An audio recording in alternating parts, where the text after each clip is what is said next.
श्री लालनाथ के वचन सीधे साधे, संतों के वचन सदा ही सीधे साधे होते। जटिलता तो पंडितों के वचनों में होती, और पंडितों के वचनों में जटिलता इसलिए होती है कि पंडितों के वचनों में सार कुछ भी नहीं होता। असार को छिपाने के लिए जटिलता का आवरण ओढ़ाना जरूरी है। जितनी असार बात हो उसको उतना ही जटिल और कठिन करके कहना होता है, ताकि कोई देख ना पाए कि असार है। जितनी थोथी बात हो उतने बड़े बड़े शब्दों का उपयोग करना पड़ता है। शब्दों की बड़ी सजावट में थोतापन छिप जाता है। जितना कुरूप हो वक्तव्य उतने सुंदर परिधान पहनाने होते। लेकिन जब भीतर कुछ होता है तो बात सीधी होती, साफ होती, नग्न होती, निर्वस्त्र होती। संतों के वचन सदा सीधे साफ है। वैसा ही कह दिया है जैसा जाना है। जाना है इसलिए उलझाने की कोई जरूरत ही नहीं है। जिन्होंने नहीं जाना वो खूब उलझाते। इन वचनों को पीना, ये वचन रसायन। ध्यानी नहीं शिव सारसा, ज्ञानी सा गोरख। शिव जैसा ध्यानी नहीं, ध्यानी नहीं शिव सारसा। ध्यानी हो तो शिव जैसा हो। क्या अर्थ है? ध्यान का अर्थ होता है न विचार, न वासना, न स्मृति, न कल्पना। ध्यान का अर्थ होता है भीतर सिर्फ होना मात्र। इसलिए शिव को मृत्यु का, विध्वंस का, विनाश का देवता कहा है, क्योंकि ध्यान विध्वंस है। विध्वंस है मन का।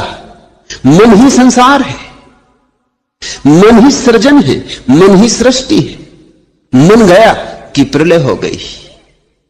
ऐसा मत सोचो कि किसी दिन प्रलय होती। ऐसा मत सोचो कि एक दिन आएगा जब प्रलय हो जाएगी, सब विध्वंस हो जाएगा। नहीं, जो भी ध्यान में उतरता है उसकी प्रलय हो जाती। जो भी ध्यान में उतरता है उसके भीतर शिव का पदार्पण हो जाता है। ध्यान है मृत्यु, मन की मृत्यु, मैं की मृत्यु, विचार का अंत। शुद्ध चैतन्य रह जाए, दर्पण जैसा खाली, कोई प्रतिबिंब ना बने, तो एक तो यात्रा है ध्यान की, और फिर ध्यान से ही ज्ञान का जन्म होता है। जो ज्ञान ध्यान के बिना तुम इकट्ठा करते हो वह ज्ञान नहीं है, ज्ञान का धोखा है, मिथ्या ज्ञान है। शास्त्रों से, सिद्धांतों से, दूसरों से, अन्यों से तुम जो इकट्ठा कर लेते हो वह ज्ञान नहीं है। ज्ञान तो ध्यान में जन्मता है। ध्यान है शुद्ध बोध। उस बोध में तुम्हें दिखाई पड़ना शुरू होता है जीवन का अर्थ, जीवन का रहस्य। ध्यान तो है कुंजी, खोल देती है अनंत के द्वार। ध्यानी नहीं शिव सारसा, ज्ञानी सा गोरख। और लाल कहते हैं न तो आज दिखाई पड़ते हैं ध्यानी जिन्होंने शिव को निमंत्रण किया हो, जो शिव जैसे हो गए हो। हां, शिव की प्रतिमाएं पूजी जा रही, गांव गांव, घर घर शिव के आराधन पूजन के आयोजन चल रहे हैं। जितनी शिव की प्रतिमाएं हैं उतनी तो किसी और की नहीं। सरल भी है, कहीं से भी गोल पत्थर ढूंढ के रख दो किसी भी झाड़ के नीचे और शिव की प्रतिमा निर्मित हो गई। शिवलिंग कहीं से भी ढूंढ लाओ और किसी भी पेड़ के नीचे बिठा दो। छप्पर की भी कोई जरूरत नहीं। शिव की जगह जगह पूजा हो रही, लेकिन शिव पूजा की बात नहीं है। शिवत्व उपलब्धि की बात है। वो जो शिवलिंग तुमने देखा है बाहर मंदिरों में, वृक्षों के नीचे, तुमने कभी ख्याल नहीं किया उसका आकार ज्योति का आकार है। जैसे दिए की ज्योति का आकार होता है। शिवलिंग अंतर ज्योति का प्रतीक है। जब तुम्हारे भीतर का दिया जलेगा तो ऐसी ही ज्योति प्रकट होती, ऐसी ही शुभ्र, यही रूप होता उसका। और ज्योति बढ़ती जाती और धीरे धीरे ज्योतिर्मय व्यक्ति के चारों तरफ एक आभा मंडल होता है। उस आभा मंडल की आकृति भी अंडाकार होती। रहस्यवादियों ने तो इस सत्य को सदियों पहले जान लिया था, लेकिन इसके लिए कोई वैज्ञानिक प्रमाण उनके पास नहीं थे। लेकिन अभी रूस में एक बड़ा वैज्ञानिक प्रयोग चल रहा, क्रिलियन फोटोग्राफी।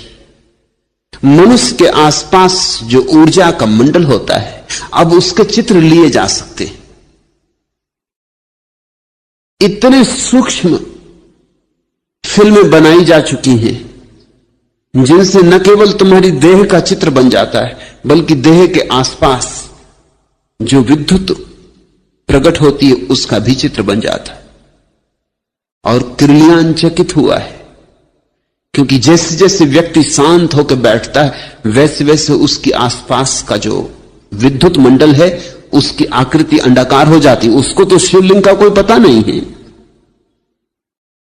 लेकिन उसकी आकृति अंडाकार हो जाती। शांत व्यक्ति जब बैठता है ध्यान में तो उसके आसपास की ऊर्जा अंडाकार हो जाती।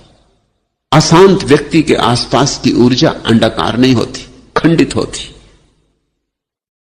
टुकड़े टुकड़े होती, उसमें कोई संतुलन नहीं होता। एक हिस्सा बड़ा, एक हिस्सा छोटा, कुरूप होती। शिवलिंग ध्यान का प्रतीक है, वो ध्यान की आखिरी गहरी अवस्था का प्रतीक है। और जिसने ध्यान जाना हो उसके ही भीतर गोरख जैसा ज्ञान पैदा होता है। संतों की परंपरा में गोरख का बड़ा मूल्य है, क्योंकि गोरख ने जितनी ध्यान को पाने की विधियां दी उतनी किसी ने नहीं दी। गोरख ने जितने द्वार ध्यान के खोले किसी ने नहीं खोले। गोरख ने इतने द्वार खोले ध्यान के कि गोरख के नाम से एक शब्द ही हमारे भीतर चल पड़ा, गोरख धंधा। गोरख ने इतने द्वार खोले कि लोगों को लगा कि तो बड़ी उलझन की बात हो गई। गोरख ने एक आध द्वार नहीं खोला, अनंत द्वार खोल दिए। गोरख ने इतनी बातें कह दी जितनी किसी ने कभी नहीं कही थी। बुद्ध ने ध्यान की एक प्रक्रिया दी है, विपस्सना, बस पर्याप्त। महावीर ने ध्यान की एक प्रक्रिया दी है, शुक्ल ध्यान, बस पर्याप्त। पतंजलि ने ध्यान की एक प्रक्रिया दी है, निर्विकल्प समाधि, बस पर्याप्त। गोरख ने परमात्मा के मंदिर के जितने संभव द्वार हो सकते हैं सब द्वारों की चाबियां दी। लोग तो उलझन में पड़ गए, विभूचन में पड़ गए, इसलिए गोरख धंधा शब्द बना लिया। जब भी कोई विभूचन में पड़ जाता है तो वो कहता बड़े गोरख धंधे में पड़ा हूं। तुम भूल ही गया कि गोरख शब्द कहां से आता है, गोरखनाथ से आता है। गोरखनाथ अद्भुत व्यक्ति है, उनकी गणना उन थोड़े से लोगों में होनी चाहिए। कृष्ण, बुद्ध, महावीर, पतंजलि, गोरख, बस इन थोड़े से लोगों में ही उनकी गिनती हो सकती। वो उन परम शिखरों में से एक है। लाल कहते हैं गोरख सा ज्ञानी नहीं हुआ, क्योंकि गोरख ने जिस भांति अपने को मिटाया।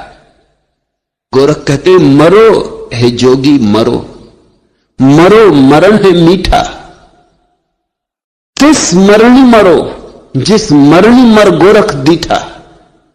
कहते हैं योगियों मरो, क्योंकि मरने के सिवाय और कोई उपाय नहीं। अहंकार को गलाओ, जलाओ, भस्मीभूत कर दो।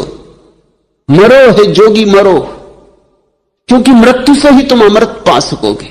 मरो मरण है मीठा। गोरख कहते हैं इससे बड़ी कोई मीठी अनुभूति नहीं है दुनिया में। अहंकार के जाने पर मिठास ही मिठास छूट जाती। अहंकार कड़वा है, नीम सा कड़वा है। अहंकार जहर है और हम उसी जहर से भरे जीते, उसी को हम जिंदगी कहते। फिर स्वभावतः हमारी जिंदगी में अगर सिवाय दुख, पीड़ा और कांटों के कुछ भी नहीं होता, तो आश्चर्य नहीं। फिर अगर हमारा जीवन एक नर्क की कथा ही होती तो कुछ आश्चर्य नहीं। गोरख कहते हैं मरो, मरण है मीठा।